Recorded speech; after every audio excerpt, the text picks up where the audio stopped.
जय हिंद साथियों, स्वागत है आपका हमारे YouTube चैनल में। दोस्तों, आज के इस वीडियो में हम भूगोल से संबंधित महत्वपूर्ण प्रश्न पढ़ने वाले हैं और ये जो प्रश्न होंगे ये ट्रिकी प्रश्न होंगे। जी हाँ दोस्तों, आज हम आपको ट्रिक बताएंगे और आपको प्रश्न का जो उत्तर है वो ऑटोमेटिक याद होता जाएगा। आपको याद करने की बिल्कुल ज़रूरत नहीं है, ठीक है। और साथ ही ये टेस्ट पर आधारित होगा। आपसे प्रश्न पूछा जाएगा, आपको उत्तर बताना है, ठीक है। और उत्तर कैसे याद रखना है वो हम आपको बताएंगे। आपको चैनल को सब्सक्राइब कर लेना है, वीडियो को लाइक करना है और शेयर जरूर करना है, ठीक है। बेल आइकन को जरूर दबाएं। स्टार्ट करते हैं आज का ये वीडियो। भारत में सर्वाधिक वर्षा कहाँ होती है? जी हाँ दोस्तों, जल्दी से आपको इसका उत्तर बताना है। तो इसका सही जो उत्तर हो जाएगा वो क्या होगा? मौसिनराम में। जी हाँ दोस्तों, सर्वाधिक वर्षा कहाँ होती है? मौसिनराम में होती है। अब इसको कैसे याद करना है? जिनके मुंह से, मौसिन मतलब मुंह से, राम निकलता है, राम निकलता है, वहां तो वर्षा होगी, है ना। मौसिन राम सर्वाधिक वर्षा होती है। इस प्रकार से याद भी करना है हमें। वायुमंडल की किस परत में मौसम संबंधी घटनाएं होती हैं? जी हाँ दोस्तों, मौसम संबंधी घटनाएं होती हैं क्षोभ मंडल में। क्षोभ मंडल में अब इसको कैसे याद रखें? तो मौसम संबंधी घटनाएं जैसे गाज गिर जाती है, जैसे तूफान आ जाती है, मौसम संबंधी घटनाएं होती रहती हैं। तो किस परत में होती हैं? क्षोभ मंडल में। क्षोभ मंडल सबसे निचली परत मानी जाती है। और जब मौसम संबंधी कोई घटना हो जाती है, कोई व्यक्ति अगर मतलब उसमें जान माल की हानि हो जाती है तो क्या होता है? क्षोभ होता है, हमें क्षोभ होता है, बड़ा क्षोभ हो रहा है, ऐसा हो गया। तो मौसम संबंधी घटनाएं कहाँ घटित होंगी? क्षोभ मंडल में, क्योंकि मौसम संबंधी घटना से जब नुकसान हो जाता है तो क्षोभ होता है, तो क्षोभ मंडल में। ऐसे याद भी करते जाएं। भारत में सबसे पुरानी पर्वतमाला कौन सी है? जी हाँ दोस्तों, पुरानी की बात हो रही है तो आपको उत्तर बताना है। उत्तर होगा अरावली। अब अरावली मतलब पुरानी पूछा गया है, पुरानी मतलब अरबों साल पुरानी, है ना। तो यहाँ देखना है, आप इतना बंद कर दो, अरब, अरब दिख रहा है, अरबों। तो पुरानी पर्वतमाला कौन सी हो जाएगी? अरावली, क्योंकि अरबों साल पुरानी की बात हो रही है तो अरावली हो जाएगी। क्या याद करना है? याद होता ही जाएगा आपको। पूर्व का मैनचेस्टर किसे कहा जाता है? जी हाँ दोस्तों, पूर्व का मैनचेस्टर तो कहा जाता है ओसाका को। अब ओसाका, आपने एक नाम सुना होगा, ओशो। ओशो नाम सुना है कि नहीं? सभी ने सुना होगा ओशो, रजनीश ओशो का नाम। अब ओशो सुपरमैन थे। क्या है? सुपरमैन। तो सुपरमैन है ओशो। तो मैनचेस्टर किसे कहा जाएगा? ओसाका को, है ना, पूर्व का मैनचेस्टर। याद भी करते जाना है।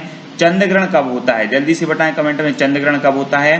तो दोस्तों, चंद्रग्रहण होता है जब पृथ्वी, सूर्य और चंद्रमा के क्या होती है? बीच में आ जाती है। जब पृथ्वी, सूर्य और चंद्रमा के बीच में पृथ्वी आ जाए तो क्या होगा? चंद्रग्रहण। याद रख लेना, पूछा ही जाता है एग्जाम में और गलत भी करके आते हैं लोग। सुंदरबन डेल्टा कौन सी नदियां बनाती हैं? जल्दी से कमेंट में लिखें।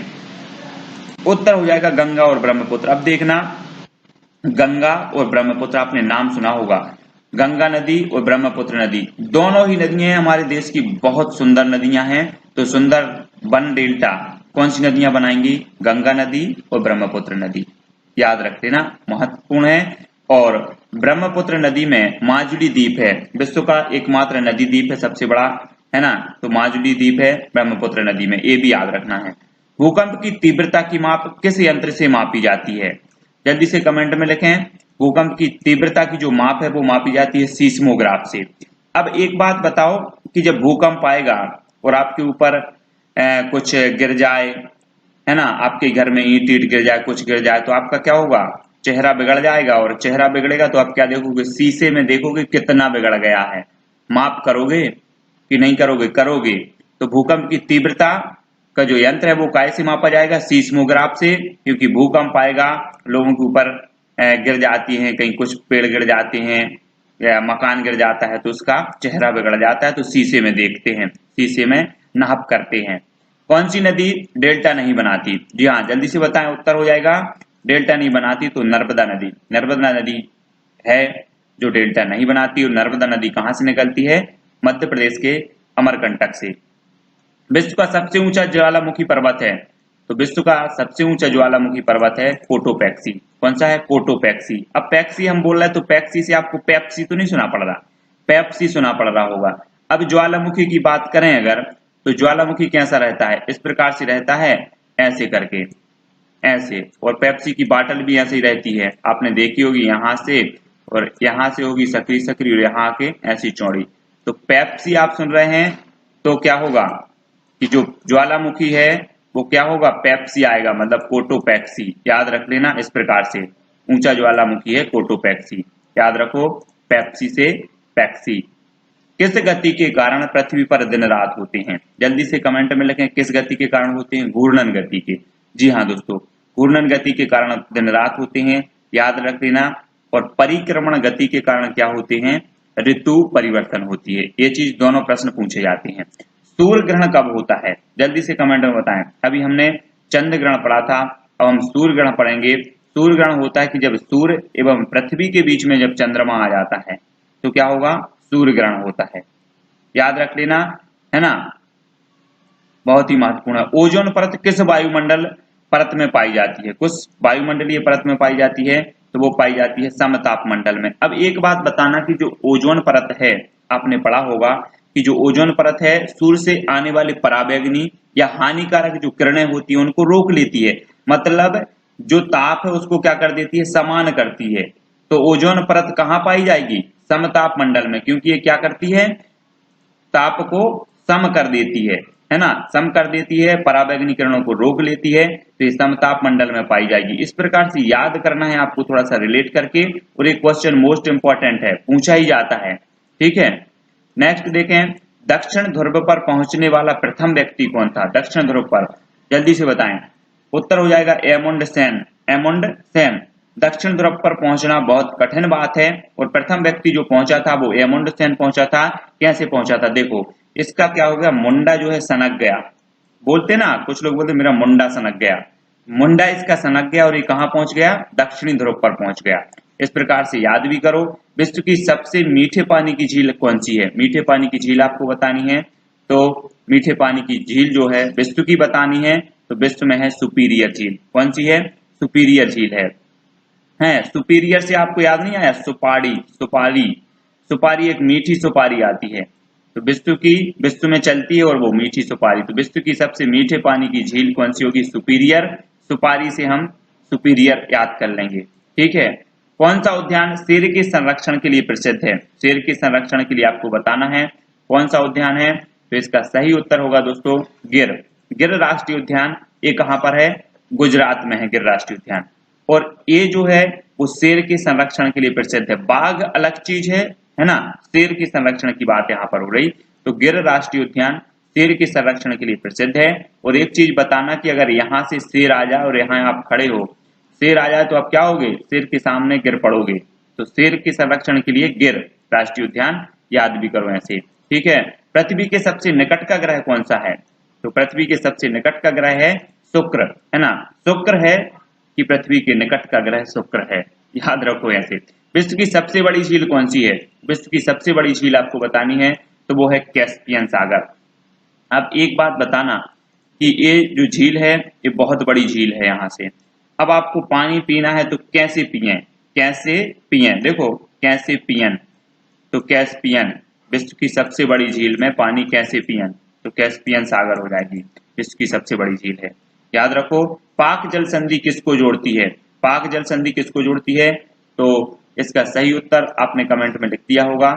इसका उत्तर है दोस्तों, पाक जल संधि जोड़ती है मन्नार एवं बंगाल की खाड़ी को। मन्नार एवं बंगाल की खाड़ी को, मन्नार की खाड़ी एवं बंगाल की खाड़ी को जोड़ती है पाक जल संधि। कई बार पूछा गया है। सौरमंडल में सबसे बड़ा ग्रह कौन सा है? तो सबसे बड़ा जो ग्रह है दोस्तों वो है बृहस्पति। अब इसमें क्या याद रखना, ग्रह से क्या होगा? बृहद, ग्रह से बृहद, बृहद मतलब बड़ा, तो सबसे बड़ा ग्रह बृहस्पति, बृहद। बिहार का शोक किस नदी को कहा जाता है? उत्तर बताएं जल्दी। तो इसका सही उत्तर होगा, बिहार का शोक कहा जाता है दोस्तों कोसी नदी को। कौन सी नदी को कहा जाता है? कोसी नदी को कहा जाता है। कोसी नदी को बिहार का शोक कहा जाता है, ये चीज आपको याद रखनी है, ठीक है। अब इसको कैसे याद रखना है हमें? जैसे पूछा जाता है कि किस नदी को बिहार का शोक कहा जाता है, पूछा ही जाता है क्वेश्चन। तो बिहार का शोक क्यों कहा जाता है? क्योंकि इस नदी में बहुत बाढ़ आती है ना, बाढ़ आती है, जिसके कारण लोगों, कुछ तो लोग बह जाते हैं, कुछ लोगों की धन संपत्ति बह जाती है। तो इस नदी को क्या करते हैं? कोसते हैं लोग, कोसते हैं, तो इसे क्या कहा जाता है? कोसी। कोसते हैं तो कोसी नदी। बिहार का शोक कोसी नदी को कहा जाता है। दिन और रात बराबर कहाँ होते हैं? दिन और रात बराबर होते हैं कहाँ पर? आपको पता होगा कहाँ पर होते हैं? भूमध्य रेखा पर। कहाँ पर? भूमध्य रेखा या विषुवत रेखा पर होते हैं। अब एक बात बताना कि जे हमारी पृथ्वी है और यहाँ से भूमध्य रेखा है, तो दिन रात कैसे होंगे? बराबर होंगे, क्योंकि इस साइड भी बराबर, इस साइड भी बराबर, दिन रात बराबर होंगे भूमध्य रेखा या विषुवत रेखा पर। हमेशा क्वेश्चन पूछा जाता है, ठीक है। वायुमंडल की किस परत से रेडियो तरंगें परिवर्तित होती हैं? ये क्वेश्चन हमेशा पूछा जाता है दोस्तों, याद रखो इसको। वायुमंडल की किस परत से रेडियो तरंगें परिवर्तित होती हैं? तो वो होती हैं आयन मंडल। किससे? आयन मंडल से।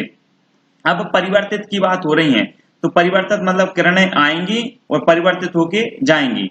तो आयन और फिर जायन, आयन फिर जायन।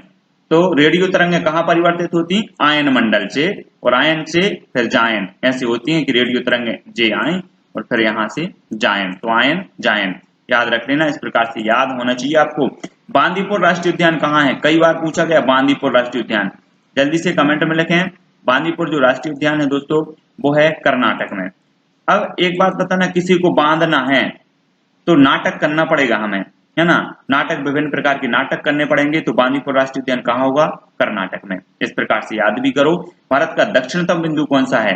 तो दक्षिणतम जो बिंदु है वो है इंदिरा पॉइंट। कौन सा है? इंदिरा पॉइंट। इंदिरा गांधी का नाम आपने सुना होगा, ये गई होंगी दक्षिण में कहीं तमिलनाडु साइड। तो इंदिरा पॉइंट दक्षिणतम बिंदु कौन सा है? इंदिरा पॉइंट। विश्व का सबसे ऊंचा जलप्रपात कौन सा है? विश्व का सबसे ऊंचा जलप्रपात बताना है तो वो है एंजल जलप्रपात। जी हाँ दोस्तों, अब जलप्रपात की यहाँ बात हो रही, तो जलप्रपात में जल तो होगा तभी तो वो जलप्रपात है। अब जल है तो यहाँ भी जल होगा, फिर जल जल, तो एंजल, एंजल जलप्रपात और यहाँ भी जलप्रपात। तो ये आपको याद रख लेना है, ठीक है। ऊंचा जलप्रपात है विश्व का। हीराकुंड बांध किस नदी पर बना है? जल्दी से कमेंट में लिखें। हीराकुंड बांध उत्तर हो जाएगा महानदी पर बना है। सभी को पता है, अगर आपको क्या बनना है? हीरा। हीरा कैसा होता है? महान होता है। तो हीराकुंड बांध किस नदी पर बना होगा? महानदी पर, है ना। क्योंकि अगर महान बनना है तो हीरा जैसा तपना पड़ेगा पहले। तो हीराकुंड बांध महानदी पर। इस प्रकार से याद करना है ना। और ये उड़ीसा में बना है और सबसे लंबा बांध भी है, ये भी याद रखो। वनस्पतियों एवं जीव जंतुओं का जीवाश्म कैसी चट्टानों में पाया जाता है? ये बहुत ही महत्वपूर्ण है। जी हाँ दोस्तों, बहुत ही महत्वपूर्ण है। वनस्पतियों एवं जीव जंतुओं का जीवाश्म जो पाए जाते हैं वो अवसादी चट्टानों में पाए जाते हैं। याद रख लेना है आपको।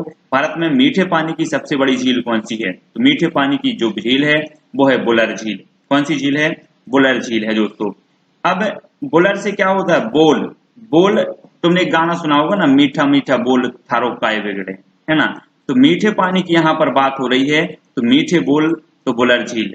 मीठे पानी की बात बुलर, तो मीठे बोल बोलना चाहिए। इस प्रकार से रिलेट कर लो और ये याद हो जाएंगे। संसार की छत किसको कहा जाता है? संसार की जो छत कहा जाता है वो कहा जाता है दोस्तों पामीर के पठार को। कौन से? पामीर के पठार को संसार की छत कहा जाता है। और हम छत क्यों ढालते हैं? क्योंकि पानी ना गिरे। क्या ना गिरे? पानी गिरता है, इसलिए क्या करते हैं। और पामीर जब हम लेते हैं नाम तो ऐसा सुना पड़ता है जैसे पानी नाम ले रहे हो, है ना। तो संसार की छत पामीर के पठार को कहा जाता है। ऐसे याद भी करो। भारत का पिट्सबर्ग किस शहर को कहा जाता है? जल्दी से बताएं। पिट्सबर्ग कहा जाता है दोस्तों किस शहर को? उत्तर हो जाएगा इसका जमशेदपुर को। जमशेदपुर को कहा जाता है पिट्सबर्ग। अब आप देख रहे होंगे कि अगर कोई रोड पे पीटने लगे, क्या करने लगे? पीटने लगे तो क्या हो जाता है? जाम लग जाता है। आप देखते होंगे रोड पे किसी को कोई पीटने लगे तो जाम लगता है। तो पिट्सबर्ग जमशेदपुर को कहा जाता है। ऐसे याद करो। विश्व का सबसे बड़ा प्रायद्वीप कौन सा है? तो सबसे बड़ा प्रायद्वीप की बात हो रही है तो वो है अरब प्रायद्वीप। अरब। अब हम लाख की बात नहीं, अरबों की बात करेंगे तो तभी तो वो बड़ा कहाएगा, है ना। तो अरब प्रायद्वीप जो है विश्व का सबसे बड़ा प्रायद्वीप है। याद रखना। विश्व में टिन का सर्वाधिक उत्पादन कहाँ होता है? टिन। अब यहाँ पर टिन दिया है तो टिन से क्या होगा? हम चिन कर दें। टिन से चिन, तो टिन का चीन में होगा। चिन। टिन का सर्वाधिक उत्पादन चीन में।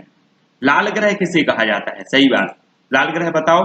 लाल ग्रह कहा जाता है दोस्तों मंगल ग्रह को। आपने मंगलयान पढ़ा होगा, मंगलयान भेजा है मंगल ग्रह पर, तो लाल ग्रह पे कहा जाता है मंगल ग्रह को। सरदार सरोवर परियोजना किस नदी पर बनाई गई? तो दोस्तों आप सरदार सरोवर के बारे में तो जानते होंगे। सरदार सरोवर जी सरदार पटेल साहब से परिचित होंगे। सरदार पटेल जो नरम व्यक्ति थे, बहुत नरम। तो सरदार सरोवर जो परियोजना है या सरदार सरोवर जो बांध है वो किस नदी पर बना होगा? नर्मदा पर। क्योंकि सरदार जी जो थे, सरदार पटेल बहुत नर्म व्यक्ति थे, तो नर्मदा नदी पर। याद करो।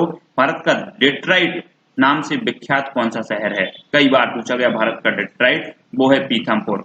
तो इस प्रकार से दोस्तों हमने भूगोल के कुछ प्रश्नों को यहाँ पर पढ़ने का प्रयास किया, कुछ मैंने ट्रिक बताई आपको याद करने की। आपको कितने क्वेश्चन याद हुए आप जरा कमेंट के माध्यम से बताएं, और ये वीडियो कैसा लगा ये भी आपको लिखना है कमेंट के माध्यम से। आगे आने वाले बहुत सारे ऐसे ही वीडियो होंगे। अगर आप कमेंट में लिखते हैं कि सर ऐसे प्रश्न हमें याद होते हैं, ऐसे में हमारा टेस्ट भी होता है, प्रश्न भी याद होते हैं, सारी की सारी प्रक्रियाएं एक साथ चल रही हैं, तो आपको कमेंट के माध्यम से लिखना होगा, चैनल को सब्सक्राइब करना होगा, वीडियो को शेयर करना होगा, और कमेंट में जरूर बताना होगा कि सर बहुत अच्छा लगा और भी आगे वीडियो लाने का। एक एक व्यक्ति कमेंट में बताएगा, तभी मैं आगे आने वाले वीडियो बहुत सारे बनाऊंगा। तो दोस्तों आज के लिए बस इतना ही। जय हिंद।